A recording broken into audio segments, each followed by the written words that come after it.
Hi అండి. Good morning. Good morning ఎందుకట్నా అంటే పొద్దున్నే మా కాలనీ ఎంత ప్రశాంతంగా ఉంటదంటే మాకు గుడి దగ్గరే కదా! గంటల సౌండ్ అయితే వస్తదనమాట. మార్నింగ్ 6:30 అవుతుంది. ఇంకా బయటంతా మంచిగా నూకేసేసి, మాప్ పెట్టేసి, ముగ్గైతే పెట్టేసుకుంటున్నాను. ఇంకా పాపకైతే స్కూల్ స్టార్ట్ అయిందనమాట. 10థ్ కదా! తనకు 9:00 అనమాట. ఇంకా బయటంతా కంప్లీట్ చేసుకొని, ఇంకా కిచెన్‌లోకొచ్చి కొన్ని బాసనలుంటే కడిగేసి, అలాగే స్టవ్ అంతా నీట్‌గా తూడ్చేసాను. నేను బ్రష్ చేసుకునే లోపు టీ అయితే మరిగిందనమాట. టీ తాగేసి పాపకు గూడా లేపేశాను. తర్వాతొచ్చేసి తనకైతే వాటర్ అయితే పెట్టేసాను. వాటర్ పెట్టేసి తనకైతే పోసేలోపైతే ఇంకా నాకు టిఫిన్ అయితే ప్రిపేర్ అయితదనమాట. ఇంక ఇప్పుడైతే చట్నీ పడదామనేసి మిక్స్ అయితే తీసాను.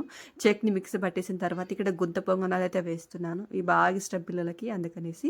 అందులో కొంచెం నేను క్యారెట్ వేసేస్తాను బావుంటది. పాపకైతే రెడీ అయితే వచ్చింది. తనకైతే పెట్టేసేయాలి. ఫస్ట్ ఏందంటే టీ షర్ట్ ఏసుకుంది. కానీ వాళ్ళ ప్రిన్సిపల్ చాలా స్ట్రిక్ట్ అనమాట. చుడిదారే కంపల్సరీ కావాలంటే చుడిదార్ అయితే వేసుకొని వెళ్తుందనమాట. ఫస్ట్ రోజు మీరు కూడా బ్లెస్ అయ్యండి. తను ఈసారి